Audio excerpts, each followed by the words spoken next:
be just struggling, trying to get it done, or looking and going, oh, this was awful, and then try something else new, and then try something else new, and never actually get good at anything. Hi, Jenny. Hi.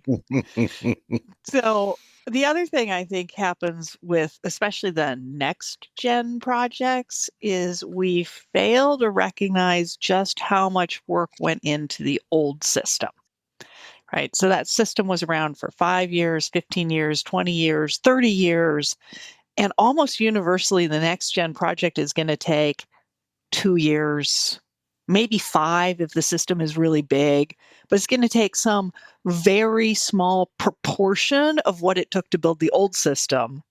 And you need to build everything. And oh, by the way, while you're at it, could you also, because there's all this pent up demand that was hard to put into the old system. And so you almost universally, uh, I see very few exceptions to this, set that project up to be woefully underestimated.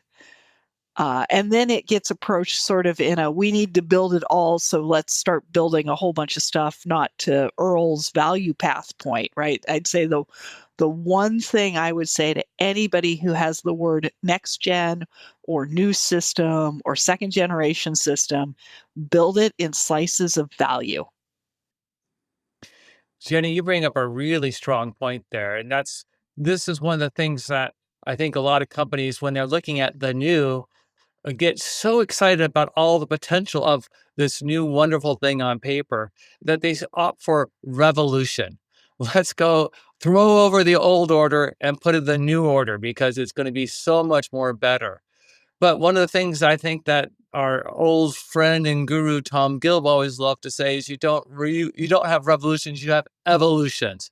You take the existing one and then you move it toward the new and take it a little bit more and move it toward the new and take a little bit more and move it to the new. You have the new as a goal, but you evolve the system there because you're right. It took 15 plus years often to build the old. You're not going to do it in a year. You're not going to do it in 2 years. And you try a revolution, what you tend to end up is big mess. Well, if you're building it the same way you've always built it, I mean, sometimes taking a new approach can be more reliable if it is a proven approach elsewhere.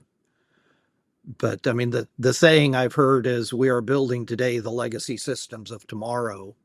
How did we build the legacy system we're dealing with today? And oh, we're going to build a new system, but how are we going to build it? Well, exactly the same way we built the legacy system. If Job nothing security. well, yeah.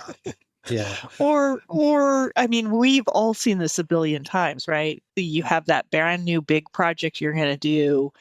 It gets committed in some date that everybody knows is unreasonable. And so all of a sudden you start shortcutting all the things that you meant to do to make that new system work better, right? Well, we were going to build all this unit testing, but we don't have time. We've got to get it delivered. So we've seen people build their own legacy system right in front of our faces. I don't know how many times.